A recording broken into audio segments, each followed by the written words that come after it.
आप सभी को नमस्कार।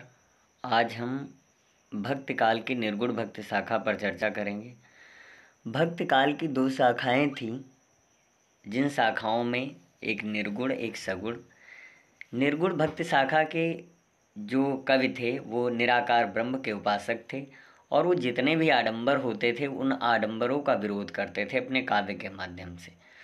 तो उस काव्य के माध्यम से उन्होंने बहुत सारी प्रथाएं, बहुत सारी कुरीतियों को हटाने की कोशिश की और उन कुरीतियों के माध्यम वो जो कुरीतियाँ होती थीं उन कुरीतियों को हटाने के साथ वो नई चेतना जागृत करने का एक माध्यम अपने काव्य को निर्धारित करते थे। आज हम निर्गुण भक्ति शाखा के अंतर्गत, जो कि 9 से 12 तक परीक्षा उपयोगी है, महत्वपूर्ण प्रश्न हैं और ये परीक्षा में सहायक होंगे। तो निर्गुण काव्यधारा का परिचय दीजिए। सबसे पहला यही है, तो जिन भक्तिकालीन कवियों में निर्गुण एवं निराकार ब्रह्म के प्रति भक्ति भावना प्रकट की गई, यानी कि वे भक्तिकालीन काव्य जिनमें निर्गुण और निराकार, जिसका कोई आकार नहीं, जो कण कण में व्याप्त है, उस ईश्वर की, उस ब्रह्म की, उस परमात्मा की भक्ति भावना प्रकट की गई है। और जिस काव्य में ऐसी भक्ति भावना पाई गई उसे निर्गुण काव्यधारा का काव्य कहा गया। दूसरा प्रश्न है कि भक्ति काल की निर्गुण शाखा की प्रमुख विशेषताएं लिखिए। तो इसमें इस प्रश्न के अंतर्गत कि भक्ति काल की जो निर्गुण शाखा थी, निर्गुण भक्ति शाखा थी, उसकी प्रमुख विशेषताएं क्या थीं। तो भक्ति काल की निर्गुण शाखा की प्रमुख विशेषता इस प्रकार है। सबसे पहले इसमें निर्गुण ब्रह्म की उपासना पर विशेष बल दिया गया है कि जो ब्रह्म निराकार है, जो ईश्वर, जो परमात्मा निराकार है, उसकी उपासना, उसके पूजा पाठ पर विशेष बल दिया गया। दूसरा है कि आडंबर एवं भेदभाव। आडंबर मतलब जो आडंबर हैं उन आडंबरों को गलत बताया कबीरदास जी ने, दोनों पंथों की बुराई की। इसके अलावा भेदभाव, जो छुआछूत, ऊंच नीच के भेदभाव, जाति पाति का भेदभाव, इन चीज़ों का, इन बातों का विरोध किया। और दूसरी चीज़, गुरु को महत्व प्रदान किया कि गुरु महान है, जो सद्गुरु होता है, जो सद्मार्ग बताए, जो सही रास्ते पर हमको ले जाए, वो महान है, उसको महत्व प्रदान किया। दार्शनिकता की प्रधानता थी, देखने पर उनकी रचनाएं होती थी कि जो दर्शन करते थे, उसका वर्णन करते थे, उसकी बात करते थे। अलौकिक प्रेम व्यंजना थी, और जो प्रेम था उनका वो ईश्वर के प्रति अगाध प्रेम था, अलौकिक था। तीसरा प्रश्न है, निर्गुण काव्यधारा की प्रमुख शाखाएं कौन कौन सी थी। तो निर्गुण काव्यधारा की प्रमुख शाखाएं एक तो ज्ञानाश्रयी थी, एक प्रेमाश्रयी थी। ज्ञानाश्रयी शाखा के जो प्रतिनिधि कवि थे वो कबीर थे, संत कबीर, और प्रेमाश्रयी काव्यधारा के मलिक मोहम्मद जायसी।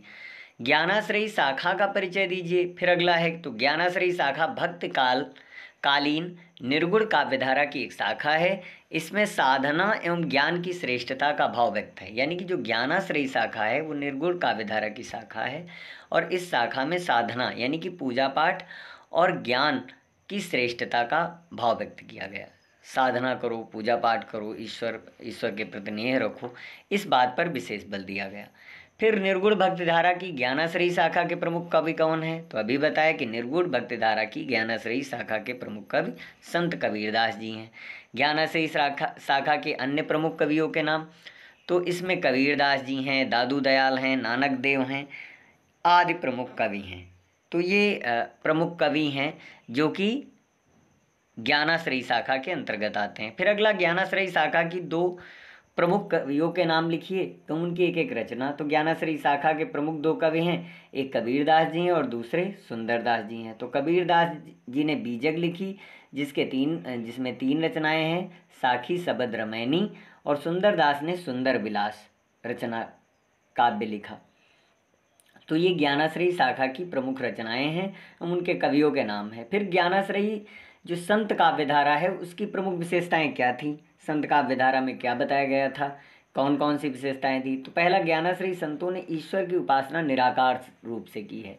उन्होंने बताया कि ईश्वर जो है वो निराकार है, वो घट घट का वासी है, प्रत्येक मनुष्य की आत्मा में निवास करता है, प्रत्येक जीव प्राणी में निवास करता है, इस संसार में जितने भी जीव प्राणी हैं उसमें निवास करता है। संत काव्य में गुरु का महत्व दिया गया, यानी कि संत काव्य में जितनी भी रचनाएं हैं, जैसे कबीरदास जी की रचना है कि गुरु गोविंद दो खड़े काके लागो पाए, तो उन्होंने गुरु के महत्व को, गुरु को अधिक श्रेष्ठ बताया है, क्योंकि गुरु ईश्वर से मिलन का सही रास्ता बताता है। संत कवियों ने जाति पात के भेदभाव का खंडन किया है कि जाति पात कुछ नहीं, सब कुछ यहीं पर मिला है मनुष्य को। संत काव्य में रहस्यवाद की प्रधानता है, यानी कि रहस्य गूढ़ता की प्रधानता है, जो रहस्य वाली बातें हैं।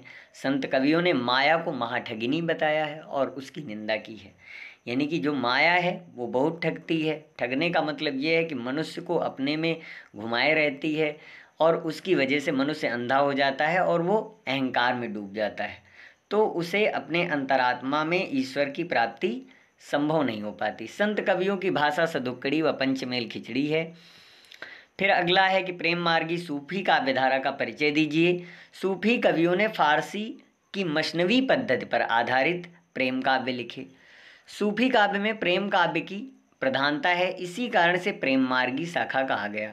सूफी सिद्धांतों पर आधारित होने के कारण इसे सूफी काव्यधारा कहा जाता है। सूफी काव्यधारा के प्रतिनिधि कौन हैं? तो मलिक मोहम्मद जायसी जी हैं सूफी काव्यधारा के प्रतिनिधि कवि। प्रेम मार्गी भक्त कवियों ने अपनी कविताओं में किस भाषा का प्रयोग किया? तो ये प्रश्न है कि प्रेम मार्गी कवियों ने अपनी कविताओं में अवधी भाषा का प्रयोग किया। अधिकतर अवधी भाषा प्रेम मार्गी भक्त कवियों ने अपनी कविताओं में प्रयोग किया।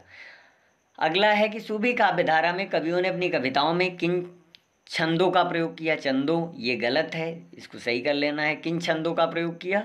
तो सूफी काव्यधारा में कवियों ने कविताओं में दोहा व चौपाई छंद का प्रयोग किया। दोहा जो है वो अर्ध सम्मात्रिक है और चौपाई सम्मात्रिक छंद है। प्रेम मार्गी भक्त कवियों ने अपनी कविताओं में किस शैली का प्रयोग किया? तो प्रेम मार्गी भक्त कवियों ने अपनी कविताओं में फारसी भाषा की मशनवी शैली का प्रयोग किया। अब इसके तहत एक प्रश्न है जो कि इस पे नोट नहीं है। उस प्रश्न में जो रचनाएं हैं उन रचनाओं की रचनाकारों के नाम हैं जो कि सूफी कवि हैं, जो निर्गुण भक्ति धारा यानी कि प्रेम मार्गी शाखा के अंतर्गत आते हैं। जैसे मलिक मोहम्मद जायसी की रचना है पद्मावत, कुतुबन की है मृगावती और मंझन की है मधुमालती, उस्मान चित्रावली, शेखनवी ज्ञानदीप, कासिम शाह की है हंस जवाहिर और नूर मोहम्मद की इंद्रवती है। तो ये रचनाएं हैं जो कि प्रेम मार्ग के अंतर्गत आती हैं, सूफी कवियों के अंतर्गत आती हैं। तो इस वीडियो से आपको अधिकतर कोशिश करेंगे कि ज़्यादा से ज़्यादा आपको प्रश्न मिले, ज़्यादा से ज़्यादा ज्ञान मिले और कोशिश करेंगे कि और भी बेहतर कर पाएँ हम। धन्यवाद।